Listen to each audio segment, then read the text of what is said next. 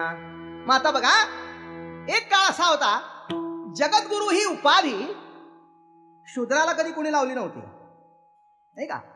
जेव्हा एखादा मनुष्य जगद्गुरु होतो तेव्हा त्याचा अधिकार तसाच लागतो. मुळात एक जगद्गुरु कोण होतो, एक आपण पारंपरिक पद्धतीने बघू.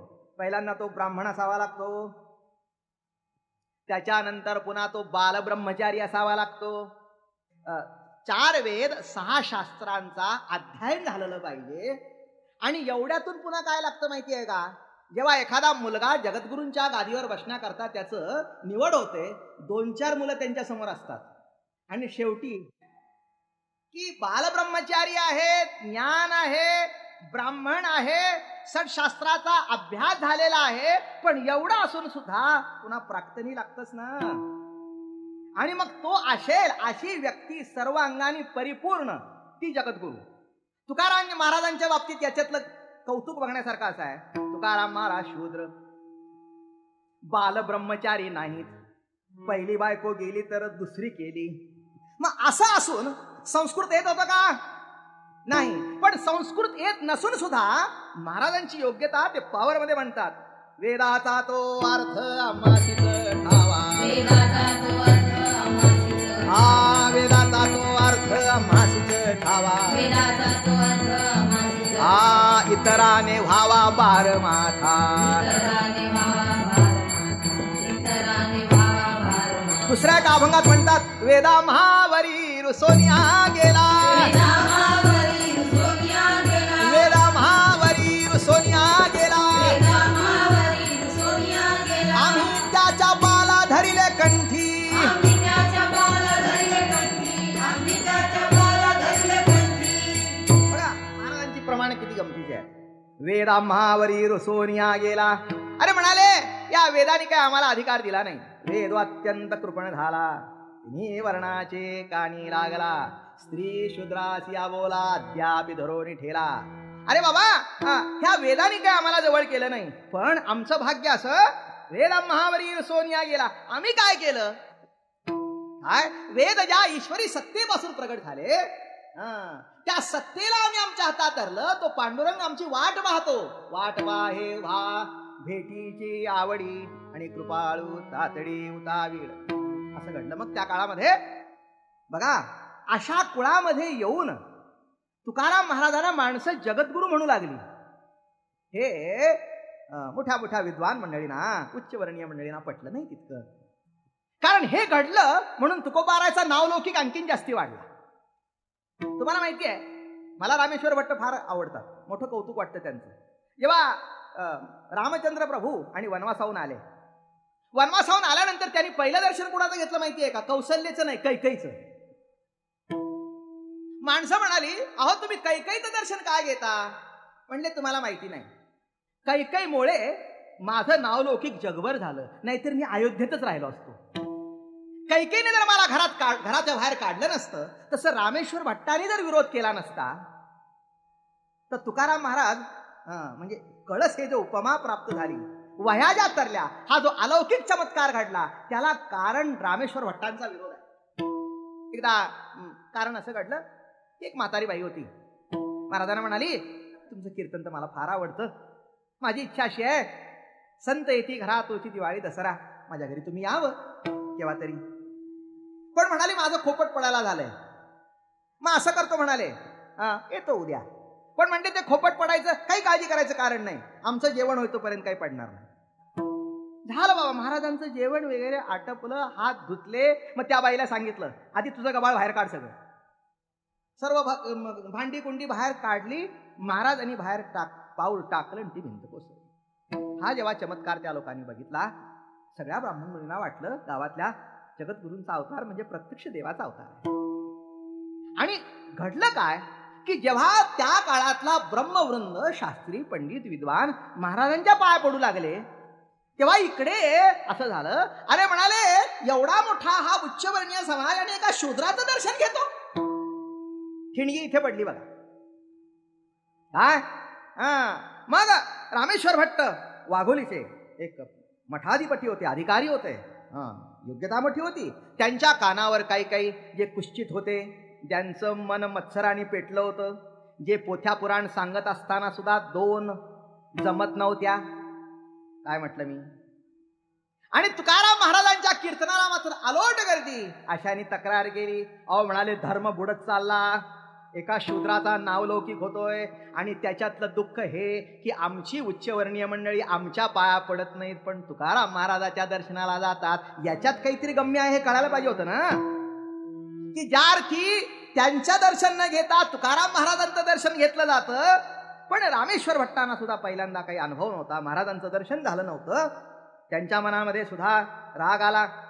तुकोबाराय शेवटी हुकूम आला गावाच्या पाटलाला की यांना गावाच्या बाहेर काढा. गावचा पाटील कोपला. तुकाराम महाराज म्हणाले, हो कोपला पाटील म्हणाले, आता आमच्या गावचा पाटील कोपला. गावाच्या पाटलांनी बाहेर काढलं. म्हणजे आपण रामेश्वर महाराजांना भेटायला तरी जाऊ. गेले, साष्टांग दंडवत घातला. म्हणले, महाराज असा गुन्हा काय? गुन्हा काय? ब्रह्मज्ञान प्राकृत भाषेमध्ये केला हा गुन्हा. अरे बाया बापड्या सुद्धा चाले शरीर कोणाचे सत्ते, कोण बोलविते हरी वीण. अध्यात्माचं सार या कडव्यात. चाले हे शरीर कोणाचे सत्य. प्राकृत भाषेमधून ब्रह्मज्ञान घरोघरी पाणी भरू लागलं. खपलं नाही ते. अरे म्हणाले, प्राकृत भाषेमध्ये ग्रंथ कधी लिहायचे नसतात, हा तुमचा गुन्हा आहे. म्हणाले, महाराज तुम्ही म्हणता तर आहे, मग प्रायश्चित्त घ्या. असं करा, ते लिहिलेले अभंग डोहामध्ये बुडवून टाका. महाराजांना मोठं दुःख झालं, अंतःकरणामधून वाईट वाटलं. म्हणाले, महाराज मी अभंग केले नाहीत ते. पाव्या माझी राग ज्ञान केल्या ती मधुर गायन, तो पाव्याचा नवे गुण जाण कळा गातयाची. पावा सुंदर वाचतो असं वाटतं. अरे तो लाकडाचा पावा आहे, त्या पाव्यामध्ये काय सामर्थ्य आहे? त्या पाव्यामधून जी कला कुसरी राग ज्ञान प्रगट होतं ते वाजवणाराच आहे. मी न करी त्याची कथा, परी तोची होय मुखी वक्ता. ऐसेनी बलात्कारे बोलविता, काय म्याता करावे. तुकाराम तुकाराम तुकाराम तुकाराम तुकाराम तुकाराम तुकाराम तुकाराम. हो महाराज म्हणाले, अहो हे अभंग मी केले नाहीत, प्रभू मुखातून बोलवले. राहू द्या म्हणाले तुमची बडबड, अभंग बुडले पाहिजे. ठीक आहे म्हणाले, महाराज तुमची आज्ञा म्हणजे प्रत्यक्ष देवाची आज्ञा. अभंग कर सांगणारा तो आहे आणि अभंग बुडवा म्हणून सांगणाराही तोच आहे. आले देवगावामध्ये परत आले. देवगावामध्ये परत आल्यानंतर त्या अभंगाची पोथी बांधली. जगनाडे तेली गंगाधर पंत मवाळ, महाराजी पंत, कान्होबा महाराज सगळे जवळ आले. महाराज काय करता तुम्ही, काय करता हे? अरे म्हणले, बाबा प्रभूची इच्छा. हे धन आपलं नाही, आपलं धन बुडलं तर वाईट वाटावं, धन प्रभूच आहे. धनगरी पांडुरंग अभंग जे सरेना. प्रभूची आज्ञा आहे. घेतले बर का अभंग, त्याची पोथी बांधली आणि देहूला जिथे डोहा आहे ना त्या डोहामध्ये नेऊन आणि ते अभंग बुडवले.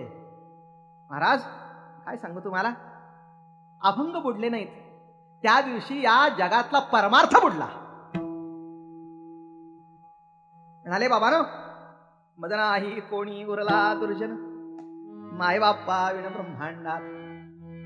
मदनाही कोणी उरला दुर्जन. कुणी रामेश्वर भट्टांच्या बद्दल काही बोलू, अरे बाबा म्हणले कुणाबद्दल काही बोलू नका, आपलं कोणी काही वाकडे केलेलं नाही. मदनाही कोणी उरला दुर्जन, माय बाप्पा विण ब्रह्मांडात. त्या ब्रह्मांडात आता माय बापाशिवाय दुसरं कोणी नाही. झालं बाबा, इथे काय झालं, वह्या बुडल्या. महाराजांना अतिशय दुःख झालं. काही कुश्चित मंडळी होती गावात, आली भेटायला. काय म्हणले, बुवा मागे म्हणाले गावामध्ये दुष्काळ पडला तेव्हा तुमचा संसार बुडला, सावकारी बुडली, म्हणून सगळी खतं फाडून टाकली तुम्ही. मागे संसार बुडला, आत्ता परमार्थ बुडला, जगता कशाला? महाराज म्हणले, माय बाप्पा तुम्ही म्हणता ते खरं आहे, खरं आहे. आता जगून तरी काय करायचंय? कशा करता जगायचं? संसार ना परमार्थ, तुका दोईकडे चोर. हो, धड ना संसार. आणि संसारावरचं लक्ष काढून ज्या प्रभूच्या चरणी लीन केलं, त्याच्या आज्ञेने अभंग केले, ते अभंग बुडवले. खरंच आहे, जगण्यात तरी काय अर्थ आहे आता? आणि म्हणून डोहाच्या बाहेर जिथे मुरलीधराच्या मंदिराच्या बाहेर जिथे शिळा आहे ना, त्या शिळेवर तुकाराम महाराजांनी आणि असं खालीवर धोतर घेतलं आणि मुखाने विठ्ठल विठ्ठल विठ्ठल विठ्ठल विठ्ठल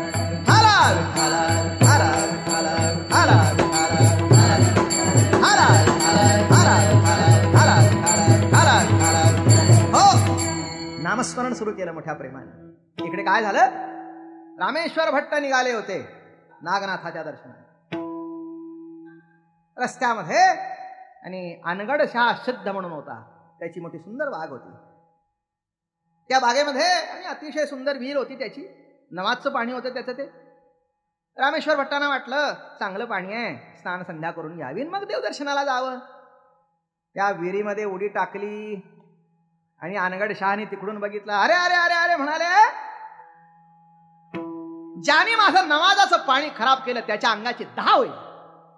आणि तिथेच रामेश्वर भट्टाने बाहेर येतात न येतात अंगाची 10 झाली. तुमच्या लक्षात आलं नाही, तुम्ही म्हणाल हा शाप कसा उठला? विचार करण्यासारखा भाग आहे, नाही का? जे तुकोबारायच्या अंतःकरणाचा 10 होता, तो चैतन्यापर्यंत जाऊन पोहोचला, विश्वव्यापक चैतन्यापर्यंत जाऊन पोहोचला. आणि त्याचा प्रतिसाद असा बाहेर पडला, तुमच्या अंगाची 10 होईल. ती 10 उगीच नव्हती, तुकोबारायच्या अंगाचा 10 इथपर्यंत येऊन पोहोचला. झालं, अंगाचा 10 झाला, काही जमेना. आणि शेवटी बरेच दिवस झाले, आता त्यांना वाटलं आपण काही वाचत नाही. मग रामेश्वर भट्टांना असं वाटलं, या काळातले ज्ञानेश्वर महाराज महान भगवत भक्त आहेत, संत आहेत, आपण आळंदीला जाऊन अनुष्ठान करावं. आणि तिकडे आलेवर का अनुष्ठान करण्याकरता माऊलीच्या आता जो आपला सोन्याचा पिंपळ आहे ना, तिथे अशी झारी लावली वर पाण्याची, वरून पाणी अंगावर तपकताय. इथे अनुष्ठानाला बसले.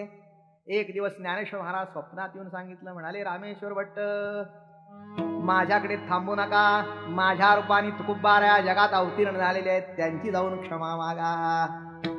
इकडे काय घडलं? 13 दिवस वया रक्षुनिया उदकी, 13 दिवस वया रक्षुनिया उदकी, कोरड्याची काढून दाखवी याची,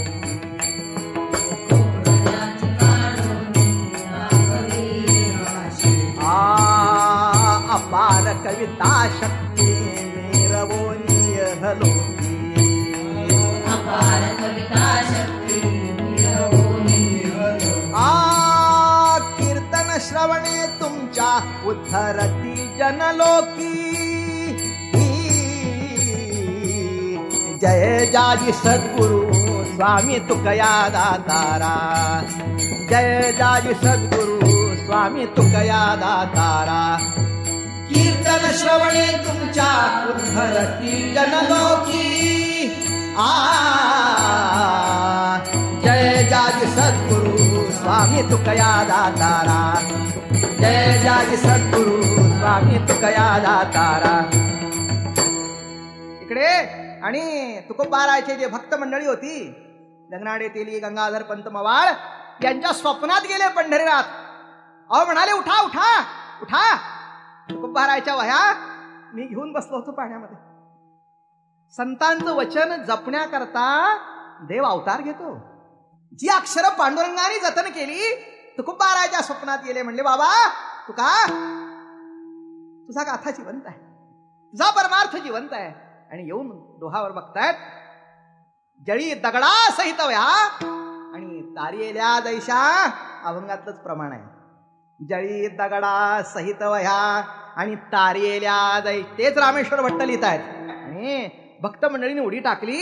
आणि खरं सांगू, त्या दिवशी अभंग तरले नाहीत, या जगातला परमार्थ तरला, या जगातला देव तरला. सामान्य गोष्ट नाही आहे. आणि इथे जिकडे तिकडे आनंद. जगद्गुरु तुकाराम महाराज की जय, तुकाराम महाराज की जय. जिकडे तिकडे सगळा पुन्हा जिल्हा आणि महाराष्ट्र दुमदुमला त्या नावाने. कळलं कळस काय आहे संप्रदायाचा. तुकोबाराचा अधिकार कळला की बातमी तिकडे जाऊन आळंदीला पोचली. रामेश्वर भट्टांना वाटलं आपल्या हातून मोठा गुन्हा झाला, आता हे चुकलं आपल्या हातून, फार मोठा घोटाळा झाला. आणि मग महाराज ज्ञानेश्वर महाराजांनी पुन्हा साक्षात्कार दिला, दर्शन दिलं. बाबा म्हणाले आता अठ्ठास करू नकोस, जा तिकडे तुकाराम महाराजांच्याकडे जा. आणि एवढं कळल्यानंतर तुम्हाला सांगू काय घडलं. रामेश्वर भट्ट निघाले बर का तुकोबारायच्या दर्शनाला. आणि दर्शनाला निघाले असताना त्यांना असं वाटलं की थोडस पत्र द्यावं. आणि महाराजांना पत्र दिलं की महाराज तुमचा अधिकार योग्यता मला कळून आली, माझ्या बाळाच्या हातून चूक झाली, मला क्षमा करा.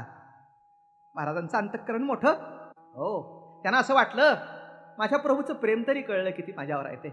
त्याला कारणीभूत रामेश्वर भट्ट झाले म्हणून विकल्प नव्हता मनामध्ये.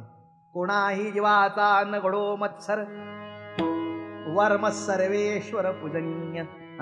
कोणा जीवाचा मत्सर घडू नये या भूमिकेचे महाराज होते.